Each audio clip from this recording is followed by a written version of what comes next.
Hi, Captain Steve for BoatTEST.com, and take a look at this. A brand new model from Galeon, the 325 GTO. A bow rider from Galeon with the same fit and finish and build quality? Yes, but that's not the biggest surprise. Take a look at this. Outboard power on a Galeon. I can't wait to see how these handle, but first, let's look over the operational features on this boat. First of all, the engines. 350 horsepower Mercury Verados. These also come with JPO, joystick piloting for outboards. Now notice just ahead there's a service platform going all the way across so we can easily work on these engines. And to tilt them out of the water, we release latch and up it comes. Now they can be brought all the way forward and out of the water. In the center of the cockpit deck is a hatch leading into a mechanical room, a centralized area for all of the mechanical components. Battery boxes to both sides, fuel tank, water tank. There's a 4 kW diesel generator, so there's a separate tank for that as well. There are two hatches in the bow. I can see that they lead to the anchor roller, which is a through the stem style, and it's supporting a Delta plow anchor. The left-hand hatch also has the foot control switches. And if I lift this one up, which is going to be underneath the cushion normally, I can get to the quick windlass. There are 8 extra large cleats, and they're all pull-up style, but nothing beats the one next to the helm. This makes easy work of either short-handed or single-handed operations. Now, as for the helm itself, soft touch dash. Right in the middle of it is a compass not in line with the helm. Twin displays underneath, and a 9-inch vessel view display over to the right-hand side. Of course, the sub-panel to the right has the joystick piloting for outboards and the digital throttle and shift. Over to the left-hand side, inductive charger, plus there's manual connectivity as well. Underneath, footrest, nice cubby that is also self-draining. Now these seats, extremely comfortable, wraparound bucket style. Both have flip-up bolsters. They're electrically adjustable fore and aft and up and down, and there are flip-down footrests. Oh, and did I mention this?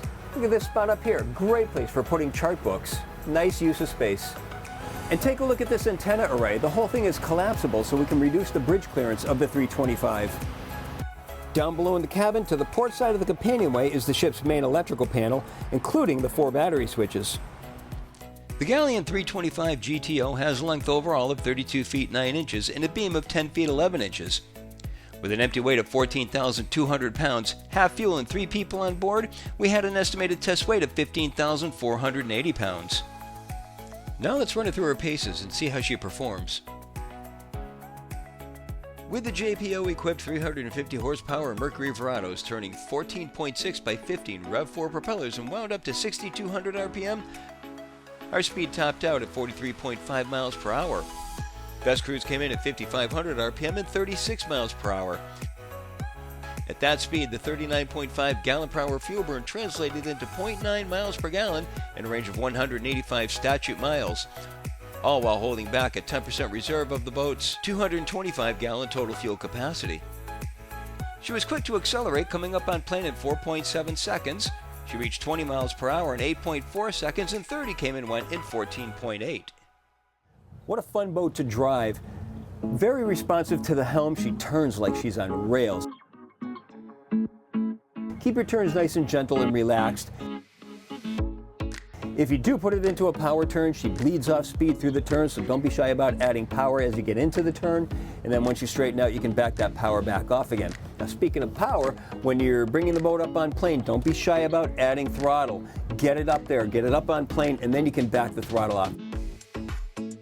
Once she's up on plane, 5 clicks maybe of up trim gets her into her running attitude.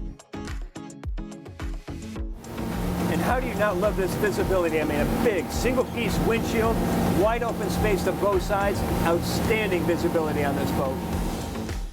And of course, when it came time for docking, the joystick was dialed in perfectly and made short work of the endeavor, bringing us in right alongside and just up against the dock.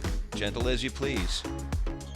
Of course, we've heard how well this boat looks at night, so we had to stick around a little later until dusk just to get a look at the way Galeon handled the courtesy lighting, and oh my goodness, it was absolutely stunning.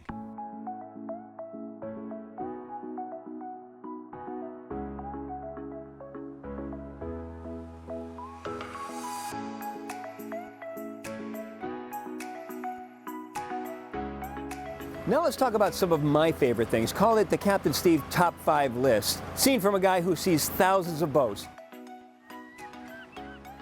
Number 1 has to be outboard power.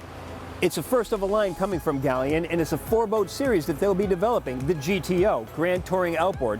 Also, I like that there's a platform just ahead so I can get all the way across from one side to the other, and it flips up when I want to bring the engines out of the water.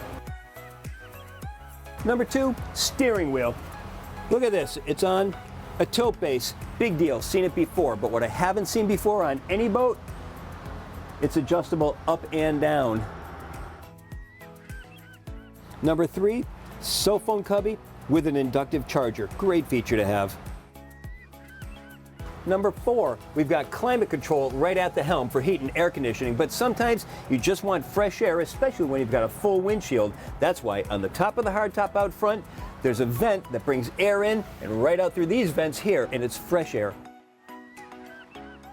Number 5, I'm going to reserve for the handling. Even though we've got flat calm conditions today, I was so disappointed that we didn't have a named storm that I could take this boat out in, because all you have to do is take a look at the 485 HTS test that I did for Galeon to see that these boats handle amazingly well when the going gets rough. And I know that this one has the same DNA as the rest of the Galeon fleet just by looking at this video of the boat being backed into a garage. Notice that just as the boat stops, it's right in line with the profile of a 510, and they look nearly identical. So I have every bit of confidence that this will have the same characteristics as the rest of the brand. This 325 GTO is the first of what will end up being a 4-boat series from Galeon. And frankly, if this is what it has to offer, I can't wait to see the next 3.